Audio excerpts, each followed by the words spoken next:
Bonjour à toutes et à tous, bienvenue ce matin et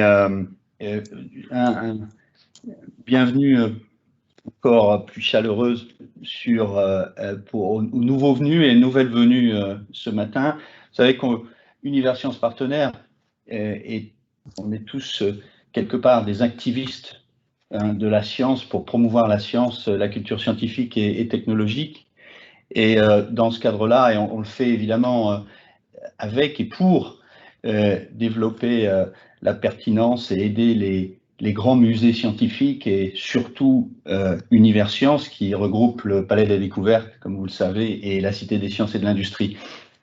Voilà ce qui nous anime, on a décidé une fois par mois de s'inspirer un peu tôt le matin avec un débat, une discussion autour de grands thèmes. Ce trimestre-ci, avant les vacances, on parle de la science toujours et le thème, c'est comment faire de la science un sujet grand public. Le mois dernier, on a eu la chance d'avoir un sujet autour de la désinformation sur les médias sociaux, en quoi la science était pertinente là-dedans. C'était fait par Christophe Asselin de Digimind.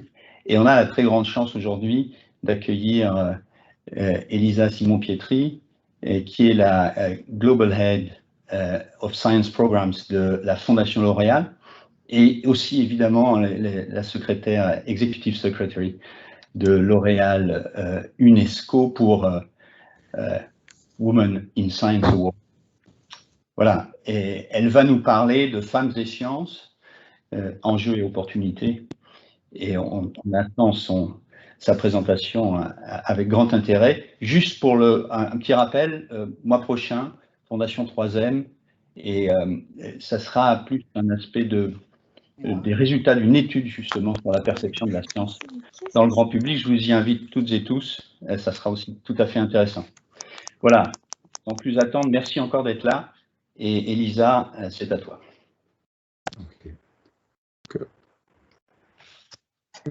Je laisse la parole à Elisa et à Arabelle.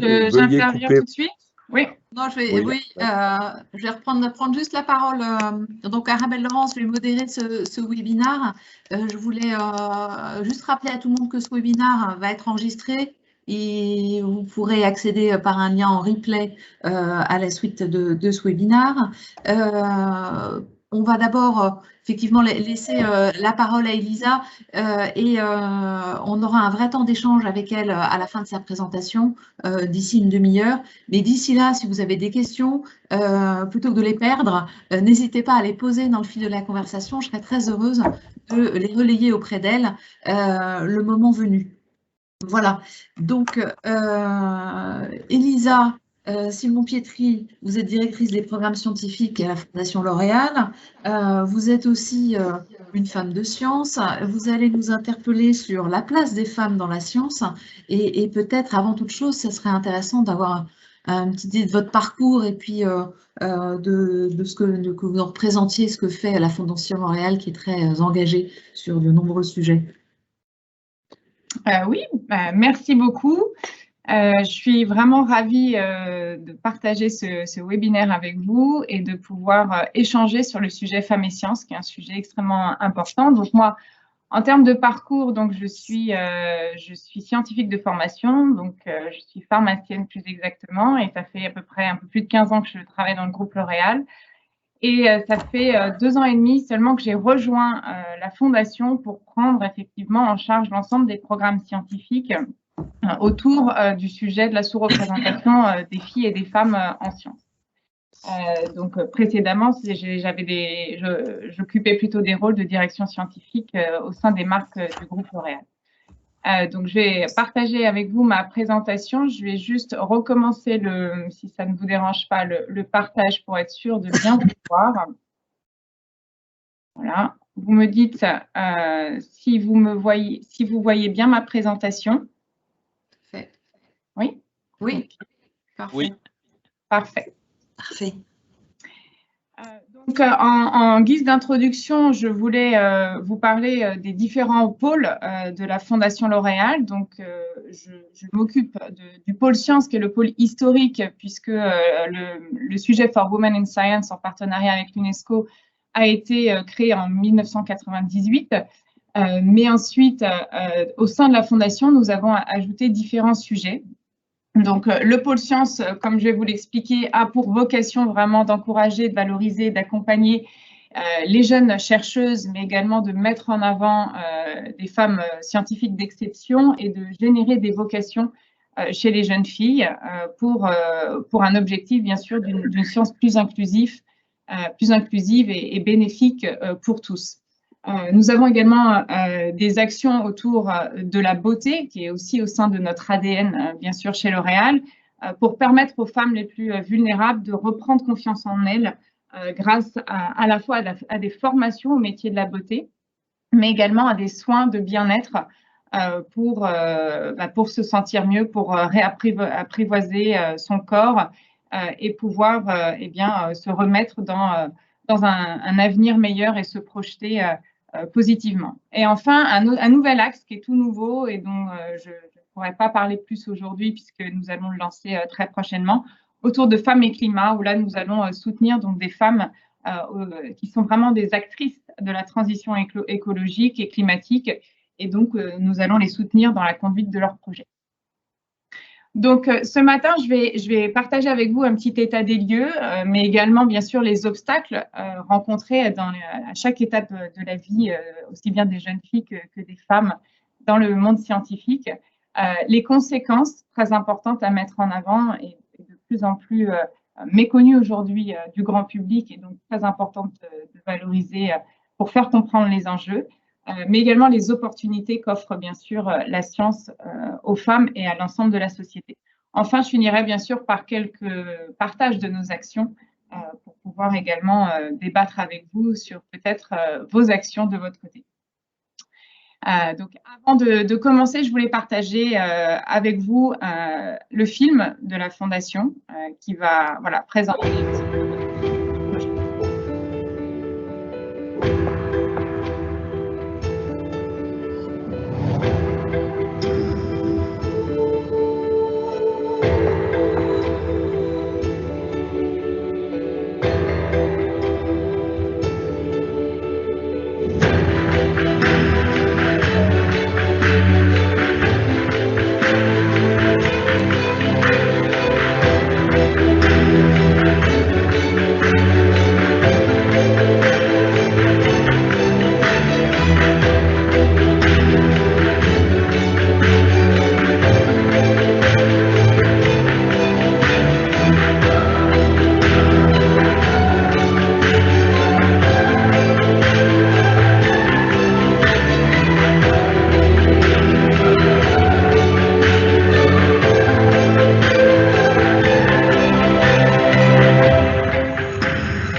Voilà, donc ça c'était pour partager avec vous un petit peu la vision de la Fondation L'Oréal et bien sûr notre conviction. Donc vous l'aurez compris avec ce motto qui est « Le monde a besoin de science et la science a besoin des femmes ». Et ce qui va me permettre justement pour vous expliquer, même si j'en suis sûre que dans toute cette audience, vous êtes convaincus et vous partagez notre conviction, c'était important de rappeler un petit peu l'état des lieux. Donc aujourd'hui, on est seulement à 33% des chercheurs dans le monde donc, qui sont des femmes, avec d'importantes, bien sûr, disparités au niveau mondial. Donc là, ce n'est pas la carte avec les chiffres des femmes chercheurs, vous la verrez juste après, mais c'est déjà pour vous expliquer, bien sûr, certaines origines des disparités qui vont, bien sûr, de pair avec les investissements en recherche, mais également la population. Et donc, comme vous pouvez voir, en fonction des régions, les disparités sont grandes, avec des investissements très importants, pas forcément, bien sûr, dans les pays les plus peuplés, ce qui génère forcément, à la fin, un nombre de chercheurs très disparates. Et derrière, du coup, un nombre de femmes dans certains pays et dans certaines régions encore plus faible et encore plus sous-représentées. Donc, grâce à l'UNESCO, nous rassemblons les grands chiffres qui sont donc les plus à jour aujourd'hui, même s'il faut prendre en compte que certains pays ne remontent pas leurs données, mais c'est celles aujourd'hui qui sont le plus solide. Donc, vous voyez qu'on est à 33,3% de chercheuses au niveau mondial, avec bien sûr, comme vous le voyez sur la gauche de l'écran, des disparités régionales.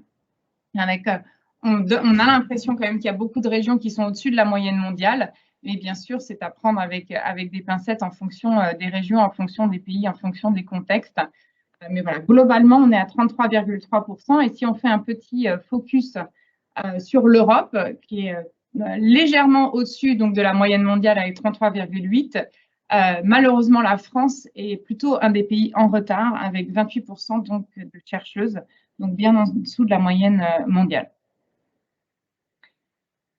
Alors, toujours sur l'Europe, si on fait un petit focus aussi sur un petit peu le parcours des femmes en sciences, comme vous pouvez voir sur ce graphique, ce qu'on observe essentiellement, c'est qu'il y a une fuite des femmes des secteurs scientifiques. Plus on grimpe dans les échelons et moins on retrouve de femmes.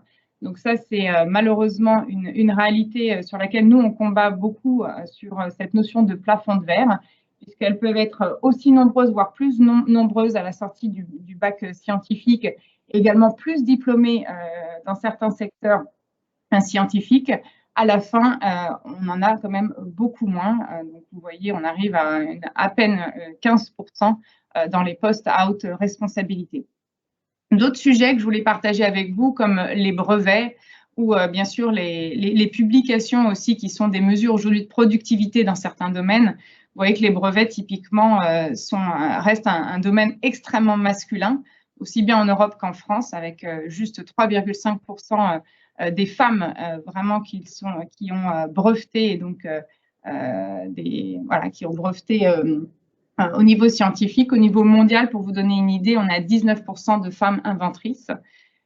Donc, ça reste très peu. Et sur le sujet des publications, pareil, il y a énormément de retard dans certains secteurs, notamment sur les premiers auteurs ou même les derniers auteurs qui sont en général les plus importants et les plus valorisés. Et aujourd'hui, par exemple, les dernières études ont montré que 75% des premiers auteurs dans des journaux comme Nature ou Science sont des hommes.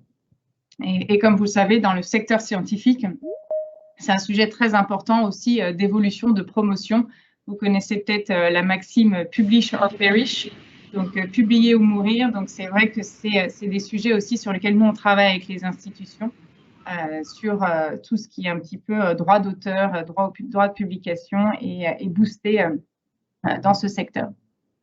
Alors, on va reprendre un petit peu aussi les obstacles et notamment les origines du choix d'orientation. Donc, nous, on travaille bien sûr beaucoup sur essayer de comprendre comment se fait le choix d'orientation des jeunes filles. Bien sûr, il y a différentes étapes à différents âges et bien sûr des disparités, des différences en fonction des régions. Mais globalement, c'est un processus extrêmement complexe. Hein. Il n'y a pas de voie linéaire pour comprendre le choix d'orientation. Ça implique différents facteurs comme bien sûr la confiance en soi, la connaissance aussi des options disponibles, ça c'est quelque chose qui remonte beaucoup, les goûts personnels et bien sûr le niveau scolaire. Mais également, il y a vous allez voir des facteurs d'influence sur les obstacles communs qu'on observe dans vraiment les préjugés inconscients autour de l'orientation des STEM. On a ce qu'on appelle les stéréotypes de genre et le sentiment d'appartenance. Donc, les stéréotypes de genre, c'est vraiment le fait qu'aujourd'hui, malheureusement, eh bien, il y a la représentation du scientifique ou de l'ingénieur ou de l'innovateur un petit peu idéal. C'est souvent un homme et il y a un vrai décalage entre, bien sûr, le monde des STEM, les stéréotypes très masculins autour des STEM et les rôles un peu qu'on projette ou qu'on associe aux femmes, donc qui ne correspondent pas bien à ce milieu-là. Et il y a le sentiment d'appartenance qui est aussi très important, se sentir appartenir à un groupe, à une communauté intellectuelle. Aujourd'hui, les jeunes filles, elles sont globalement bombardées de beaucoup de messages qui vont à l'encontre de leur intégration dans le monde des STEM. Et puis, on s'est rendu compte, et les études montrent aujourd'hui que les doutes justement sur ce type d'appartenance à un groupe influent énormément sur leur engagement, leur réussite et leur envie, bien sûr, d'aller plus loin dans ces secteurs.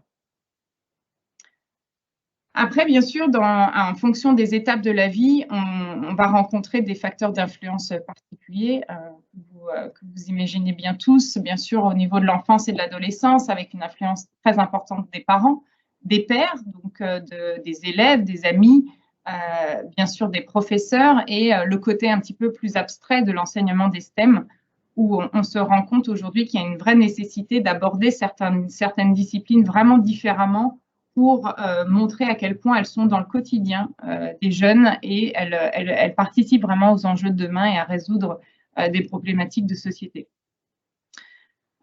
Au début vraiment de l'âge adulte, là on se rend compte que des facteurs d'influence qui peuvent jouer sont vraiment le manque de modèles, le manque de rôle modèle et de mentors féminins pour s'identifier à des femmes scientifiques et le manque de connaissances, encore une fois, des secteurs et des opportunités possibles où elles ont en général des idées assez restreintes et assez simples et peu diversifiées sur ce que peuvent apporter les STEM et les métiers derrière.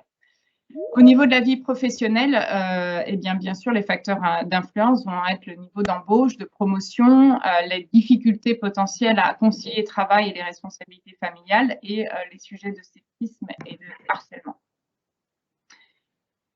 Donc, cette slide aussi est très importante parce qu'elle explique un petit peu comment se percutent différentes cultures, différentes barrières dans le monde scientifique qui vont peut-être empêcher à la fois les femmes d'y rentrer ou empêcher tout simplement, une fois qu'elles y sont, d'y rester ou voilà, un petit peu les sortir de l'évolution vers les postes à haute responsabilité. Donc, il y a un mélange entre la culture scientifique, la culture académique et les barrières sociétales. Donc, la culture scientifique, bien sûr, où il y a un système quand même d'embauche et de promotion qui peut être fermé beaucoup dans certains secteurs. Des filières avec des parcours assez linéaires, avec des paliers où on doit passer par un doctorat, puis un post-doctorat, puis ensuite un poste, rechercher un poste permanent, etc. Et donc, les parcours un peu atypiques sont plus difficiles à intégrer parfois dans la culture scientifique. C'est bien sûr un monde extrêmement compétitif et concurrentiel et aussi une notion quand même d'une certaine longueur des études pour encore une fois certains secteurs et de manque de sécurité de l'emploi avec un grand nombre d'entrants et très peu de postes permanents, par exemple, au niveau de la recherche, notamment académique. La culture académique, avec des normes aussi d'organisation encore aujourd'hui assez sexistes, une culture qui peut être très élitiste, des façons de financer, de donner des fonds de recherche et la notion un petit peu de pouvoir qui peut interagir aussi beaucoup dans la sous-représentation des femmes dans ces milieux-là et un manque de transparence. Après, il y a les barrières, bien sûr, sociétales. Donc avec les stéréotypes que chacun peut avoir et les biais qu'on peut tous avoir, les attentes, encore une fois, qu'on projette beaucoup sur les femmes en matière de carrière et de famille, les préjugés, le harcèlement et parfois des conditions de travail sexistes. Alors, les conséquences et les opportunités. Alors, les conséquences, tout d'abord, bien sûr, ça aujourd'hui, c'est quelque chose qui est extrêmement développé dans les études scientifiques et prouvé que le manque de diversité de genre, notamment, engendre moins de créativité, moins d'innovation, moins de performance. Et bien sûr, la conséquence aussi, c'est qu'on a, dans certains secteurs, beaucoup de difficultés à recruter les femmes, mais surtout à les retenir. Et enfin, les biais en recherche. Donc là, on aborde le sujet de la qualité de la recherche, et ça, c'est un sujet aussi que je souhaitais partager avec vous, même si je pense que vous connaissez beaucoup d'exemples. C'est quelque chose qui est très important et pour nous, au sein de la Fondation, de plus en plus important à mettre en avant pour faire bien comprendre les enjeux. Donc, il y a des biais dans tous les secteurs, hein, que ce soit la médecine, l'intelligence artificielle, il y a énormément de biais. Donc, vous connaissez peut-être ces conséquences les plus connues sur les maladies cardiovasculaires, par exemple, qui pendant des décennies ont été considérées comme des maladies d'hommes, et donc où les examens ont été 2 fois plus importants que sur des maladies cardiovasculaires qui touchaient des femmes. Et cela a conduit à des traitements totalement inadaptés, puisque, par exemple, pour l'infarctus du myocarde, les symptômes sont très différents ou peuvent en tout cas être très différents chez l'homme et chez la femme. Chez l'homme, ça va être plutôt des douleurs, alors que chez la femme, ça peut être des nausées, des sueurs. Donc, c'est assez différent. Et jusqu'à peu de temps, c'était très peu étudié, et donc pas identifié comme un infarctus chez la femme. Bien sûr, il y a l'absorption aussi, l'absorption des médicaments et l'élimination des médicaments qui est très différente. Et donc ça, c'est très important parce que, par exemple, les femmes, normalement, ont plus de tissu adipeux que les hommes, et ce qui peut, par exemple, ralentir l'absorption des médicaments liposolubles, ou encore que les reins des femmes sont plus petits et que ça peut avoir des répercussions, bien sûr, sur l'élimination de certains médicaments par le corps. Et ces éléments ne sont parfois pas pris en compte dans les dosages des médicaments ou dans les études qui sont menées. Et ce qui, notamment, par exemple, en 2017, aux États-Unis, a engendré le rappel de 8 médicaments sur 10, puisque les dosages et les essais qui ont été faits ensuite sur les femmes ont montré que ce n'était pas du tout adapté. Le fonctionnement de la douleur aussi, alors là, je parle chez la femelle parce que c'est vrai également, par exemple, chez les rongeurs, les douleurs sont très différentes et la recherche antidouleur aujourd'hui, elle est basée essentiellement sur des hypothèses tirées sur des travaux qui ont été faits chez les animaux. Et donc, voilà, il y a des grandes différences sur la façon à la fois dont on estime la douleur, dont on l'exprime.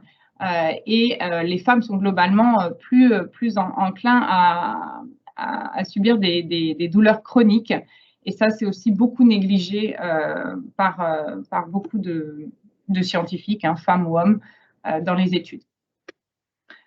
Dans d'autres secteurs, par exemple, hein, dans le secteur automobile, donc il y a eu beaucoup d'évolutions ces récentes années, et beaucoup d'ailleurs de communication, même sur la prise en compte de la physiologie féminine au sein de l'habitacle automobile.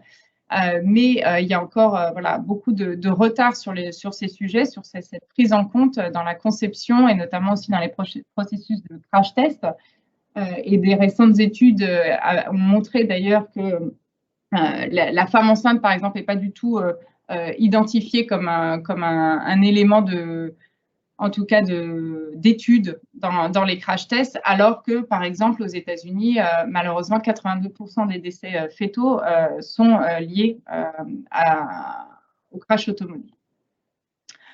Il y a aussi des biais, par exemple, qu'on connaît moins, peut-être au sein des bureaux, par exemple, où aujourd'hui, peut-être certaines d'entre vous peuvent se reconnaître. Beaucoup de femmes ont froid dans leur lieu de travail, mais aujourd'hui, il y a des études qui ont vraiment montré, bien sûr, que la température en fait des bureaux, elle est en moyenne 5 degrés trop froide pour les femmes, parce qu'encore une fois, elle a été étudiée à partir de la physiologie masculine. Bien sûr, les biais au niveau des algorithmes du monde de l'intelligence artificielle, ça, je pense que c'est très documenté aujourd'hui et plutôt très connu du monde même du grand public et bien sûr du monde scientifique. Donc typiquement, les hommes ont aujourd'hui 5 fois plus de chances que les femmes de se voir proposer des annonces sur des postes de direction et à haut salaire. Il y a des biais, bien sûr, dans la reconnaissance faciale, vocale. Il y a lorsque les bases de données, justement, d'images, elles associent aussi beaucoup les femmes à des tâches domestiques et, par exemple, les hommes au sport, ça, encore une fois, eh bien, ce sont des éléments qui vont non seulement reproduire les préjugés aujourd'hui, mais vont les amplifier. C'est vrai aussi dans les processus de recrutement, sur la sélection des CV automatiques, etc. Il y a encore beaucoup de biais et de préjugés qui sont répercutés dans ce domaine. Un point important aussi par rapport forcément à ce que nous, on met en place au sein de la Fondation L'Oréal, notamment avec notre système de prix scientifique, il y a une disproportion très importante de la reconnaissance scientifique au niveau mondial pour les femmes. Donc, on a fait l'analyse, par exemple, sur 22 prix internationaux d'excellence scientifique. La part des femmes est en moyenne inférieure à 7%, que ce soit dans les prix multidisciplines ou monodisciplines. Donc, comme vous pouvez voir avec le prix Nobel où on atteint vraiment très, très difficilement 4%. Mais c'est le cas même en France avec la médaille d'or du CNRS qui est aujourd'hui qu'à 8% de femmes. Et on peut atteindre dans des prix comme en engineering carrément 0% de femmes. Et par contre, en parallèle, elles sont surreprésentées dans les prix décernés pour des raisons autres que la recherche. Hein, donc, notamment tout ce qui est défense d'intérêt, l'éducation, le soutien, l'enseignement. Là, elles sont beaucoup plus représentées. Et ce qui nous intéresse aussi aujourd'hui, et je pense que vous êtes aussi beaucoup tous impliqués dans ces sujets un peu d'industrie 4.0 et donc dans cette 4e révolution industrielle où nous, on a une vraie inquiétude sur le risque de perpétuer ce déséquilibre puisque la révolution industrielle va amener bien sûr un focus tout particulier sur des métiers dans lesquels les femmes sont le plus sous-représentées. Et aujourd'hui, grâce justement aux études qui ont été menées et aux chiffres de l'UNESCO, des chiffres importants comme le fait que les femmes représentent quand même 70% des employés qui ont des métiers à haut risque d'automatisation. Et ça, donc ça, c'est quelque chose de très important et notamment aussi quand on met en parallèle qu'aujourd'hui, à partir de 15 ans, les jeunes filles autour de 15 ans semblent choisir justement s'orienter vers des métiers aussi qui ont des risques d'automatisation importants. D'autres éléments importants aussi, c'est que d'ici 2050, la moitié des emplois actuels auront disparu. Donc, ça ouvre vers d'autres opportunités et on va en parler juste après. Mais un chiffre aussi marquant, c'est que sur cette analyse, les femmes vont perdre 5 emplois pour un seul gagné, versus pour les hommes, 3 emplois perdus pour un gagné. Donc, pareil, un déséquilibre s'annonce encore plus important dans ce domaine de l'industrie 4.0. Et il y a toujours, comme je vous en parlais tout à l'heure, une problématique aussi sur la perception des STEM par les filles, parce que même si 72% des jeunes filles qui ont été interrogées en Europe estiment qu'il est important d'avoir justement un métier qui va aider à changer le monde et vraiment participer aux enjeux de demain, seulement à peine la moitié, 37%, pensent que les STEM vont y participer et sont des carrières dans lesquelles elles pourraient rentrer pour répondre à ces besoins. Donc voilà, avec 2% par exemple de filles seulement qui ont l'intention de devenir ingénieurs. Donc ça, c'est vraiment j'en ai plein des chiffres, mais je pense que vous en avez aussi. Moi, je voulais surtout aussi aborder le sujet des opportunités parce que c'est aussi le côté très positif à la fois de cette 4e révolution industrielle et de façon générale du sujet des femmes en sciences. Aujourd'hui, encore une fois, il est évident que ça a un impact positif sur la croissance économique, le fait d'avoir des équipes diversifiées en genre. Il y a beaucoup d'études qui montrent l'innovation plus rapide avec des performances plus accrues. C'est très important, bien sûr, aussi pour l'automisation des femmes. Ça, c'est extrêmement important. Et on est convaincu également que la science, notamment dans certains secteurs et notamment dans certaines régions, est vraiment un vecteur d'ascenseur social. Et puis, comme je viens de vous l'expliquer sur les biais en recherche, pour nous, c'est un enjeu de qualité de la recherche qui doit être bénéfique pour tous. Et enfin, bien sûr, des opportunités, puisque dans les métiers qui vont arriver, il va y avoir un besoin massif de qualification dans ces disciplines. Donc voilà, là je vous ai partagé quelques chiffres aussi sur les enjeux économiques, où aujourd'hui on estime que combler cet écart femmes-hommes dans ces domaines peut permettre au PIB d'augmenter de 2,2 à 3%. Des innovations définitivement radicales qui ont été montrées sur une période de 2 ans avec des équipes plus diversifiées.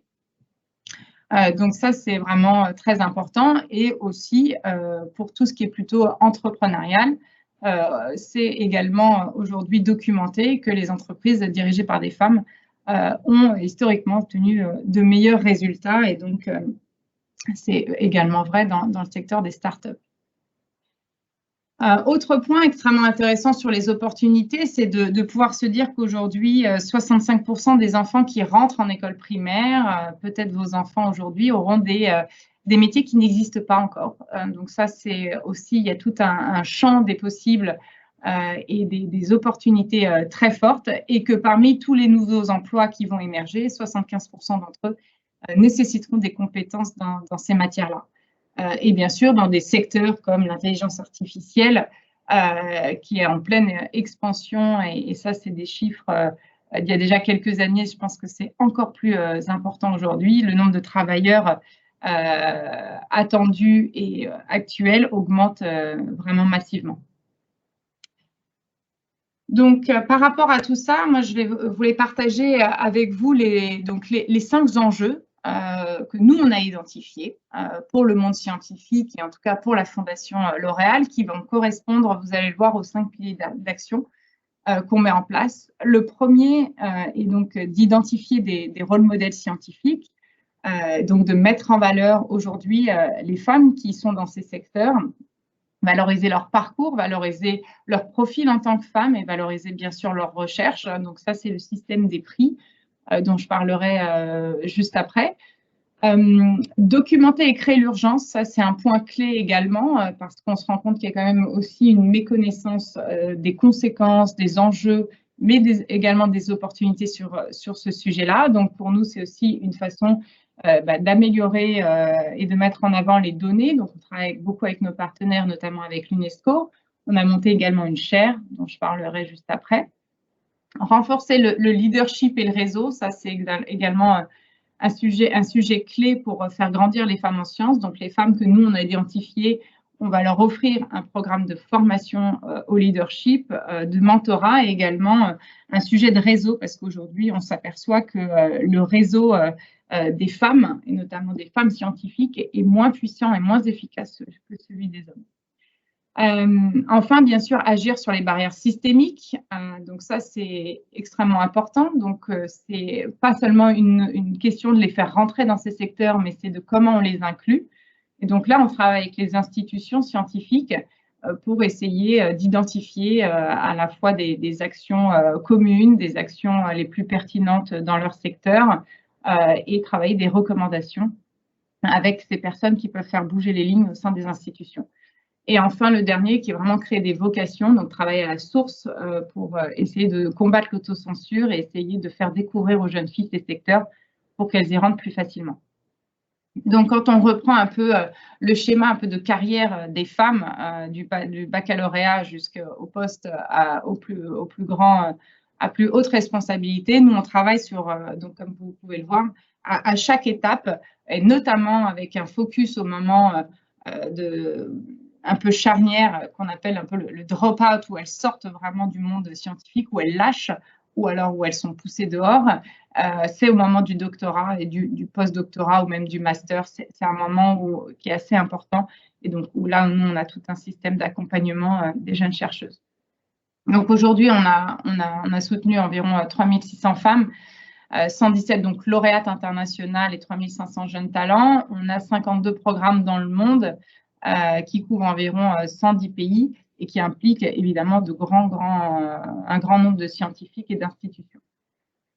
Donc, les grands prix, je pense que vous les connaissez, mais c'était pour vous montrer aussi l'importance que ça a aussi aux yeux du grand public, puisqu'on a des campagnes de communication très importantes pour aussi valoriser ces femmes. Donc, comme les campagnes que vous avez pu, pour certains, peut-être voir dans les aéroports, et le prix international, où là, on récompense 5 femmes d'exception, une par continent, qui va devenir vraiment l'ambassadrice dans sa région et au niveau mondial des femmes en sciences. On a bien sûr, donc, comme je vous disais, parce que là, j'ai pas abordé en détail l'ensemble des prix. On a donc des prix pour les doctorants et les jeunes doctorantes, où là, on remet environ 350-360 bourses par an, réparties un peu partout dans le monde, encore une fois, à différentes étapes, avec différents types de dotations. Là, qui va être vraiment pour les encourager, c'est des étoiles montantes, donc on va essayer de les encourager, à la fois financièrement, mais également d'un point de vue leadership, soft skills, etc., pour les aider à briser le plafond de verre plus rapidement. Et donc, c'est dans ce cadre qu'on a monté aussi des formations aux compétences non techniques auxquelles elles n'ont pas forcément accès dans durant leur cursus. Donc, on les forme sur le sujet femmes et sciences pour qu'elles comprennent aussi tous les enjeux et qu'elles puissent devenir des ambassadrices de ce sujet. Et on les forme sur le développement personnel, le management, la communication, le média coaching, les réseaux sociaux et la négociation. Et là, on va lancer fin juin le premier réseau international de femmes scientifiques, donc de nos alumnés, donc qui va rassembler toutes les femmes qui ont été soutenues aujourd'hui par la Fondation, donc du monde entier, des lauréates aux jeunes chercheuses, pour essayer de créer un réseau d'ambassadrices de la cause extrêmement fort et leur permettre d'interagir, d'échanger librement. Notre rôle également, c'est de développer des études. Donc, on fait à la fois des sondages, on fait également certaines études pour essayer de mieux comprendre les obstacles, ce qu'elles attendent, leur perception au sein des institutions, etc. Et comme je vous disais, la chaire Femmes et Sciences, qui est ouverte à tous et pour laquelle, là, on soutient des projets, environ 5 à 7 par an, qui vont permettre eh bien, de mieux comprendre la cause des femmes en sciences. Donc, toutes les études qui vont concerner à la fois la compréhension des choix d'orientation, des obstacles, des actions mises en œuvre, de l'impact de ces actions, etc. On a monté voilà, cette chaire avec Paris-Dauphine. Et l'initiative dont je vous parlais, je voulais juste vous en dire un petit mot sur cette coalition plutôt d'hommes scientifiques. Pourquoi? Parce qu'aujourd'hui, ils représentent environ 80% des leaders d'institutions. Donc, il était un peu évident pour nous qu'il fallait que ce soit eux qui s'engagent en premier. Donc, on travaille avec une coalition, notamment il y a une coalition française, mais il y a des coalitions dans d'autres pays, où ils vont s'engager sur différents sujets, sur l'accès aux bourses, sur le recrutement et l'égalité des chances, sur les publications, le droit d'auteur, la reconnaissance et les récompenses d'excellence, et bien sûr faire en sorte que l'environnement soit inclusif pour tous. Donc on travaille avec eux des chartes de recommandations, on échange des best practices, etc. Et enfin, le programme pour les filles et la science, donc, qui est tout nouveau puisqu'on l'a complètement revu suite aux dernières études qu'on a menées sur notre précédent programme, qui avait pour objectif surtout de déconstruire les stéréotypes au sein des écoles, donc où c'était des interventions de nos chercheuses, à la fois des chercheuses du groupe L'Oréal, mais également des jeunes chercheuses qui ont été soutenues par la Fondation. Donc des interventions dans les écoles pour essayer de mieux comprendre, enfin en tout cas de déconstruire les stéréotypes sur les sciences et sur les femmes en sciences. Aujourd'hui, l'étude d'impact nous a montré qu'on avait de très bons résultats sur cette déconstruction, mais que pour autant, elle ne s'orientait pas plus, ou en tout cas très peu, vers les filières scientifiques, notamment les plus sous-représentées. Donc, on a monté un nouveau programme qu'on a lancé hier et qui va être essentiellement, donc au niveau central, c'est un programme d'accompagnement d'1 an où on va leur permettre de faire un stage scientifique, participer à un challenge, du soutien scolaire pour certaines, des rencontres inspirantes, des portes ouvertes et des visites avec certains de nos partenaires et peut-être certains d'entre vous avec plaisir pour partager votre expérience, votre expertise sur certains secteurs. Donc voilà, c'est un vrai programme d'accompagnement qui est focusé sur le moment du choix d'orientation, donc sur les secondes, premières et terminales. Et parallèlement aussi, notamment pendant le Covid, on a mis en place un plan d'urgence de soutien scolaire puisqu'on a observé beaucoup de décrochage, bien sûr, et de démotivation. Donc, on a accompagné, grâce aussi à nos jeunes chercheuses, certaines lycéennes. C'est quelque chose qu'on veut perdurer et peut-être étendre plus largement. Et enfin, accessible à tous, et je partagerai avec vous quand ça sortira, des modules digitaux de sensibilisation aux métiers scientifiques et au champ des possibles dans ces secteurs-là. Voilà, écoutez, merci beaucoup pour votre attention et puis je suis là pour répondre aux questions. J'ai remis cette slide au cas où si vous avez des questions particulières sur ces 5 enjeux. Merci beaucoup, Elisa. Avant pour laisser un peu à l'audience le temps de reprendre ses esprits après cette présentation et de pouvoir, surtout, vous n'hésitez pas tous à poser vos questions, soit dans la conversation, soit à lever la main si vous voulez prendre la parole, que on puisse vous donner la parole. Et peut-être déjà une toute première question qui serait autour de, est-ce que, Elisa, je suis sûre que vous en avez des exemples très concrets, soit d'une entreprise, soit, je sais pas, d'une administration, d'un musée, qui ont fait qui ont eu des partis pris spécifiques pour que les femmes aient plus de place ou attirer plus de place à plus de femmes. Voilà, est-ce que vous en avez quelques-uns en tête que vous pourriez partager avec nous ? Oui, bien sûr, il y en a plusieurs. Alors, moi, je vais pas donner les exemples forcément de mon entreprise, même si effectivement elle est très en avance sur les sujets égalité femmes-hommes. Je préférerais donner des exemples typiquement dans des secteurs soit universitaires, soit d'écoles. Notamment, j'ai en tête l'école 42 que vous connaissez sûrement tous, voilà, qui est une école de code et qui a vu son nombre de femmes augmenter de façon assez drastique, quand ils sont partis en 2017, je pense à 7%, et que là, sur cette édition actuelle, ils sont à 45% de jeunes femmes qui ont candidaté pour cette école.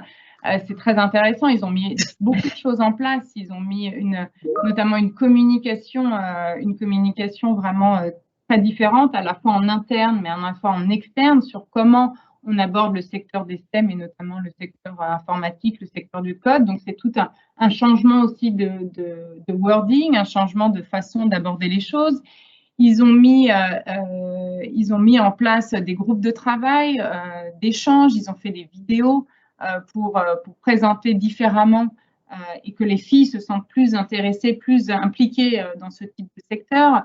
Ils ont mis aussi des quotas, le grand sujet des quotas, mais ils n'ont pas forcément mis des quotas à la sélection, mais ils ont mis des quotas, je trouvais ça très intéressant, au niveau par exemple, des moments d'information. Donc, il y a des journées d'information et donc, ils ont réservé des quotas justement pour les filles. Donc, il y a plein d'actions comme ça qui sont très intéressantes. Il y a une université en Norvège aussi qui a mis, pareil, il y a un vrai sujet de communication à la fois visuelle et à la fois écrite à faire évoluer, même dans la façon dont ils présentent les postes. Il y a énormément de choses à faire évoluer. Donc, et ça, ils ont réussi à faire ce type d'action, et sincèrement, ils ont vu énormément d'évolution au sein de leurs universités. Donc, oui, il y en a plein des exemples. Malheureusement, ça ne veut pas forcément dire que ça fait écho. Et par exemple, en Norvège, on pensait que ça aurait pu avoir un effet d'halo sur d'autres universités. Non, je pense que chaque université, du coup, doit prendre ses propres actions. Et ce n'est pas parce qu'il y en a une qui va y arriver que l'autre forcément va suivre. Mais en tout cas, oui, il y a des exemples définitivement de gens qui arrivent. Après, je ne vous cache pas qu'il y a un sujet quand même de budget, et je pense que quand on préparait ce webinaire, on en a un petit peu discuté. Aujourd'hui, en France, notamment, il y a une dernière étude du MESRI qui a interrogé un peu les institutions sur les freins et les enjeux, pourquoi aujourd'hui l'égalité femmes-hommes ne va pas plus vite au sein du monde académique, notamment. Et que dans l'analyse, il y a 60% des institutions, organismes de recherche aujourd'hui, notamment en France, qui n'ont pas de budget sur ce sujet-là, pas de budget dédié. Donc, il y a un moment, en fait, aussi, forcément, s'il n'y a pas de budget, il y a des choses qui sont faisables sans budget. Attention, il y a des actions qui peuvent être mises en place sans forcément des gros budgets, mais il y a aussi voilà, des sujets et des points, des enjeux clés où, malgré tous les efforts que nous, on pourrait mettre en avant, après, c'est aux institutions quand même vraiment de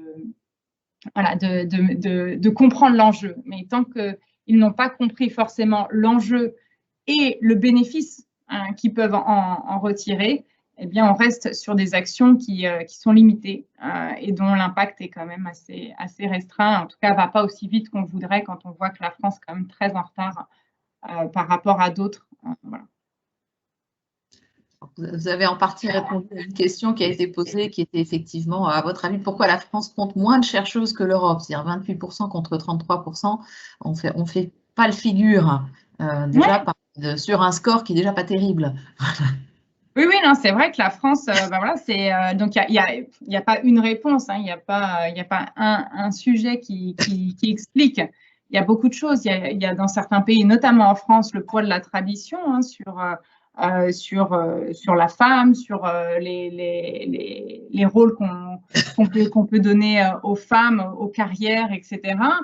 Mais comme là, je viens de le dire, effectivement, il y a des enjeux à la fois de compréhension justement de ce sujet, d'implication, de budget. Ça, je ne mets pas non plus toute la faute sur les institutions. Parfois, réellement, elles n'ont pas la capacité de mettre en place ou de réserver certains budgets. Mais voilà, il y a plein de sujets qui expliquent ça. Mais effectivement, et ce qui est marrant à observer, c'est que ce n'est pas forcément les pays qui sont les plus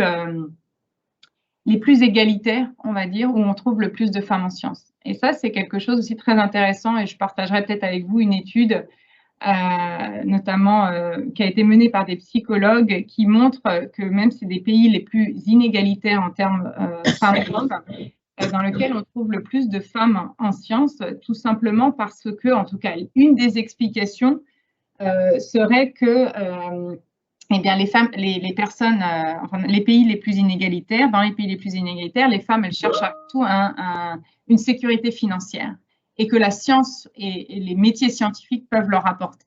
Quand dans des dans des pays beaucoup plus égalitaires, où la sécurité, on va dire, voilà, l'accompagnement étatique est peut-être plus important et les enjeux vraiment de sécurité financière sont moins la priorité, les femmes vont mettre plus la priorité sur leur passion ou certains goûts versus voilà, des enjeux de stabilité financière. Donc ça, c'est une étude que voilà, j'ai lue récemment qui est très intéressante aussi, qui explique cette disparité, parce qu'on peut observer typiquement que dans certains pays, dans certains États arabes notamment, qui peuvent avoir concrètement un pays qui est plutôt perçu comme inégalitaire sur la place des femmes, des chiffres, d'ailleurs qui sont remontés par l'UNESCO, très importants en termes de présence dans le secteur scientifique. Donc ça, c'est très intéressant aussi de comprendre ça. Oui, Elisa, Arabelle, comme on se dirige vers la fin, on a encore quelques minutes, est-ce qu'il y a peut-être une question? Oui. Je vois qu'il y avait une question de Véronique Del Pladabon qui vous remercie, tout ça intéressant, et qui vous dit, voilà, vous avez dit que 72% des filles trouvent important d'avoir un métier utile pour le monde. Est-ce que vous avez des actions spécifiques sur ce sujet de lier les STEM et utilité pour le monde? Oui, complètement.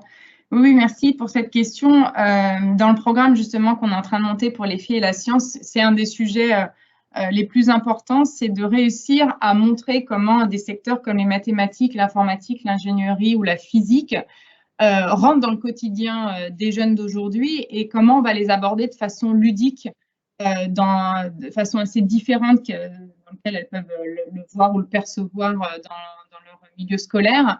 Et donc là, on est en train de mettre en place alors je ne peux pas en dire beaucoup plus, mais je partagerai bientôt, là, dès qu'on va le lancer, ce programme et les actions qu'on va mettre en place qui vont être en lien avec les engagements, les objectifs de développement durable des Nations Unies. Donc, c'est aussi mettre typiquement ces SDG en regard de ce type de matière et de montrer eh bien, comment les mathématiques interagissent et sont extrêmement importantes dans le milieu de la santé, comment l'informatique a un rôle clé dans les enjeux climatiques.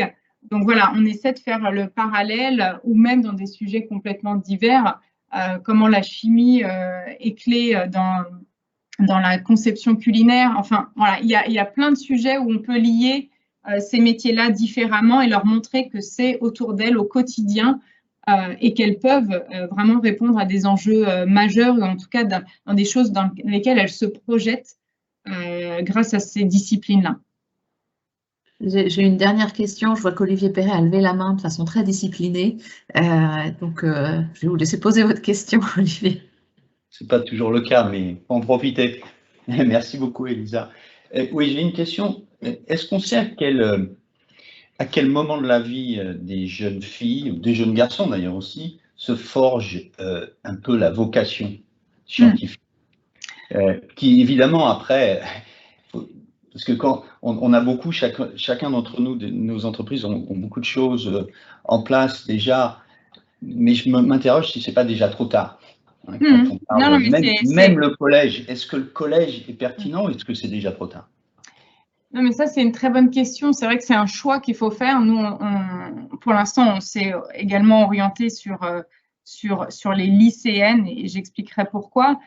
Bien sûr, à chaque étape, il y a de la vie, ça se forge très tôt et ça, il y a plein d'études qui le montrent aujourd'hui, dès le plus jeune âge en maternelle sur bien sûr les jeux auxquels elles font face, ou les garçons. Il y a eu beaucoup d'études et beaucoup d'interactions sur ce sujet des jouets un peu genrés qui vont déjà générer des stéréotypes, des préjugés et donc orienter déjà les filles ou les garçons sur certains secteurs. Ça c'est évident. Il y a des études sur les sujets de construction où les jeunes filles sont globalement très tôt très peu on leur met très peu dans les mains des jeux de construction versus des garçons. Donc, bien sûr, il y a plein de choses qui se forgent très tôt dès la maternelle, mais c'est plus le goût. Nous, ce qu'on analyse dans le choix d'orientation, c'est que c'est le goût pour les sciences, c'est l'intérêt personnel qui commence à se mettre en place à cet âge-là. Mais le choix vraiment d'orientation, ou au moment où il y a encore beaucoup d'hésitation et le champ des possibles est ouvert et elles peuvent encore vraiment changer d'avis, c'est à 15 ans. C'est ce que nous, on observe, c'est les études qui remontent, que vraiment le choix se fait à ce moment-là.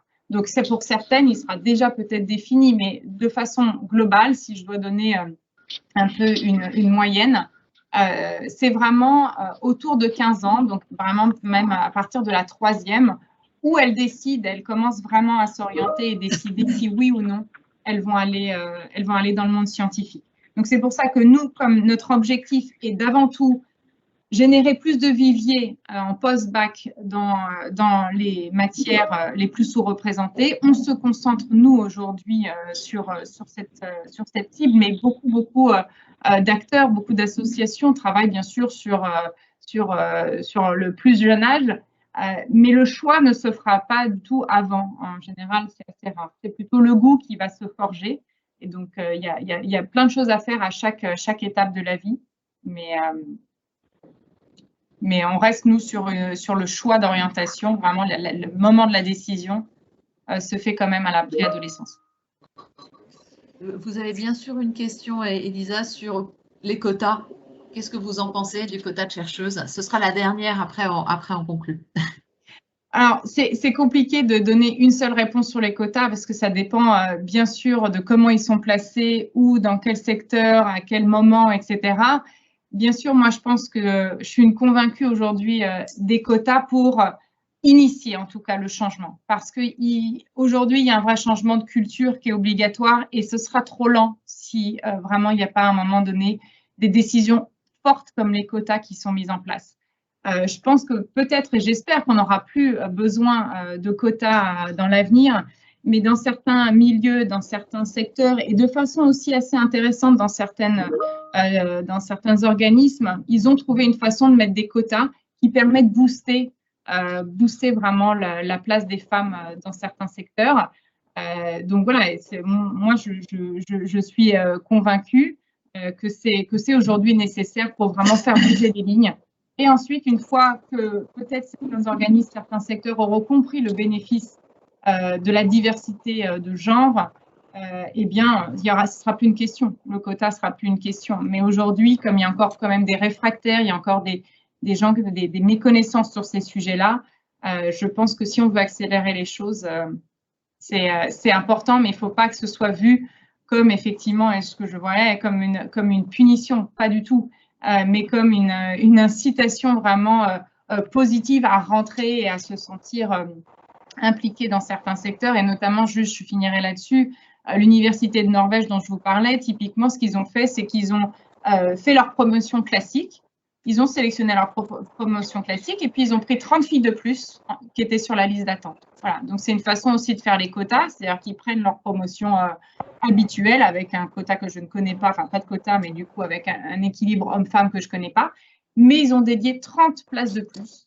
aux jeunes filles qui étaient juste après. Donc voilà, c'est ce type aussi d'actions qui peuvent être vues, mais je sais que c'est très controversé. Les femmes scientifiques elles-mêmes peuvent voir ça comme une non-reconnaissance de leur travail ou une méfiance, mais il ne faut pas du tout le voir comme ça. Merci beaucoup, Elisa. On arrive au bout de notre temps. Voilà, on me demande s'il y aura un replay. Oui, il y aura un replay. Le webinaire a été enregistré, donc vous aurez accès au lien pour pouvoir le partager autour de vous. Je pense qu'effectivement, les propos étaient très intéressants, impactants. Il y a du travail. Voilà, et merci Elisa, merci à la Fondation L'Oréal d'agir dans ce sens. On en a grand besoin. Voilà, on sera très heureux de vous retrouver le 22 juin pour le prochain webinaire autour de la Fondation 3M qui partagera les résultats de son étude sur la perception des sciences dans le grand public. Voilà, et pour ma part, je vous souhaite voilà, une excellente journée et vous remercie pour votre attention. Merci Elisa. Merci beaucoup. Voilà. Merci beaucoup. Merci à tous, c'est au plaisir d'échanger sur ces sujets. Merci. Merci, à très bientôt. Au revoir. Au revoir. Au revoir. Merci. Au revoir, à bientôt. Au revoir.